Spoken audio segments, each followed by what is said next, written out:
Assalamualaikum warahmatullahi wabarakatuh. Alhamdulillah, alhamdulillah wa syukurillah. Allahumma sholli wa sallim wa barik ala sayyidina Muhammad wa ala alihi wa sahbihi rasulillahi ajma'in. Amma ba'du. Apa kabar sahabat-sahabatku, saudara-saudaraku yang dirahmati Allah? Untuk menjalankan suatu amalan, kita butuh 4 hal. 4 hal ini menjadi pedoman kita dalam melakukan segala bentuk amalan. Jadi tidak sembarang kita mengerjakan amalan, karena segala sesuatu yang tanpa dasar maka ini akan berakibat buruk bagi diri kita. Amalan-amalan yang dikerjakan, amalan-amalan yang dilakukan itu harus memiliki dasar-dasar, baik itu melalui ilmunya, niatnya, kemudian lelakunya, dan akhir dari penyelesaian daripada amalan-amalan itu, tujuan daripada amalan itu. Jadi saya ingin membagi ada beberapa hal yang mendasar dalam melakukan amalan ini. 4 hal penting itu adalah, yang pertama adalah ilmu atau memiliki ilmunya. Jadi berilmu dulu sebelum memulainya, karena amalan tidak sah tanpa ilmu. Contohnya begini, ketika kita mendapat amalan seperti sholawat, istighfar, zikir, dan lain-lain, itu kita harus tahu bagaimana teknik pengerjaannya, kemudian fadilahnya, kemudian tujuannya. Jadi segala sesuatu, amalan-amalan yang untuk menuruti keinginan kita, tujuan daripada diri kita, itu adalah sifatnya duniawi. Ini banyak terjadi kepada saudara-saudara kita yang melakukan amalan karena terdesak keadaan ekonomi, mungkin karena usahanya, mungkin karena sesuatu untuk kepentingan dirinya, menturutin hawa nafsunya. Jadi bukan Allah yang memberikan, tetapi pihak-pihak lain dalam tanda kutip.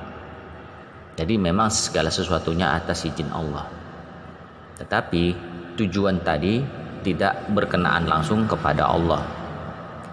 Nah, ini harus kita hati-hati. Itu banyak sekali teknik-teknik yang harus dikerjakan.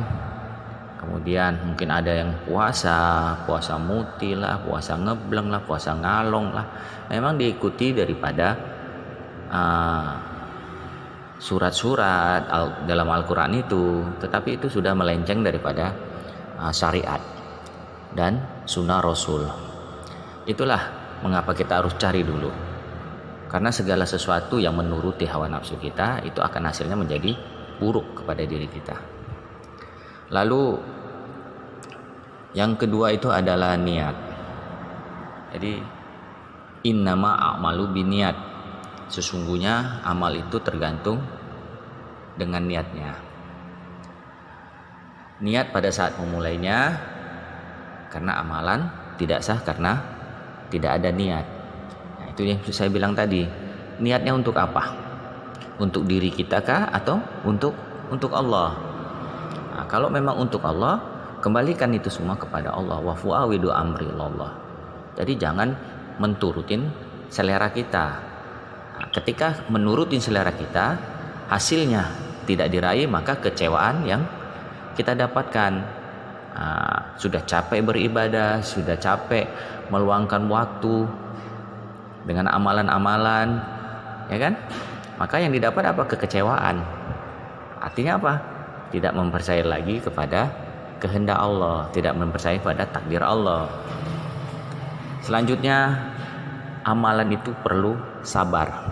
Jadi yang ketiga itu adalah sabar ketika menjalankan amalan, agar mencapai kemenangan dan ketenangan batin kita. Ya ayyuhallazina amanu sta'inu bisobri wasalah innallaha ma'as sabirin. Hai orang-orang yang beriman, jadikanlah sabar dan sholat sebagai penolongmu. Sesungguhnya Allah berserta orang-orang yang sabar. Jadi sabar itu jadikan sebagai penolong, karena Allah bersama orang-orang yang sabar. Keridhaan Allah, kita sabar berarti kita ridho. Jadi Allah pun ridho akan kesabaran kita, insya Allah. Dan di ayat lain pun Allah menegaskan, wala nabluwannakum bisyai'im minal khaufi wal ju'i wa naqsim minal awali wal anfusi was samarat wa basyirih sabirin. Dan sesungguhnya kami akan berikan cobaan kepadamu dengan sedikit ketakutan, kelaparan, kekurangan harta, jiwa dan buah-buahan.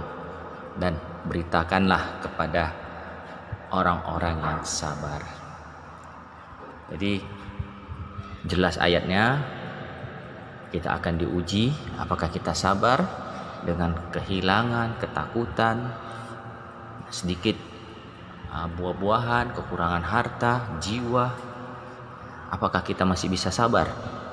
Jadi amalan-amalan itu akan diuji coba lagi dengan Allah. Kesabaran kita akan diuji Allah. Apakah hanya sekedar mengejarkan amalan? Jadi jangan berkata kita telah beriman tanpa kami uji, kata Allah. Selanjutnya yang keempat adalah ikhlas. Ikhlas ketika selesai mengerjakan amalan. Karena amalan tidak akan diterima tanpa keikhlasan. Bila kita ikhlas, Allah akan menerima amalan itu, dan hati orang-orang yang beribadah kepada Allah atau beriman kepada Allah juga akan menerimanya. Kalau kita beribadah kepada Allah sekedar untuk mendapatkan pahala atau surga, sebenarnya ibadah itu diperuntukkan untuk diri kita sendiri. Kalau kita beribadah mengharap pahala, dengan sendirinya pahala itu untuk kepentingan kita juga. Lalu yang untuk Allahnya mana? Padahal nilai ibadah itu, tujuan ibadah itu hanya semata-mata kepada Allah. Wa ma khalaqtul jinna wal insa illa liya'budun. Tidak aku ciptakan jin dan manusia hanya beribadah kepadaku, kata Allah. Jadi beribadahlah semata karena Allah, bukan karena untuk diri sendiri, bukan karena untuk menyelamatkan diri kita sendiri. Berdoa pun begitu, bukan untuk diri sendiri, tetapi berdoalah untuk semua kaum muslimin wal muslimat wal mu'minina wal mu'minat. Jadi marilah kita koreksi kembali diri kita, bermuhasabah diri. Kita kaji dari 1 sampai 4 tadi, apa-apa saja kelemahan kita tadi, kesalahan kita, mari kita perbaiki. Semoga kiranya Allah memberikan petunjuk kepada kita, karena segala sesuatunya itu adalah atas kehendak Allah dan bukan kemampuan daripada diri kita. Jadi mari kita perbaiki, dimulai dari ilmunya, kemudian luruskan niatnya, lalu bersabarlah dalam ketetapan Allah, kemudian ikhlaslah menerima apapun kehendak yang diberikan Allah kepada kita.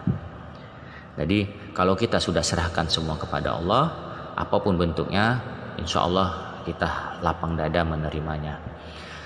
Dan apabila kita menuturkan hawa nafsu kita, memang niat kita tadi untuk kepentingan diri kita, dan Allah berikan lain daripada keinginan kita, bukan kebutuhan kita, maka kekecewaanlah yang akan kita dapatkan nantinya. Jadi saudara-saudaraku, sahabat-sahabatku semua, semoga kajian ini bermanfaat. Lebih kurang mohon maaf. Akhirul kalam, billahi taufiq wal hidayah. Assalamualaikum warahmatullahi wabarakatuh.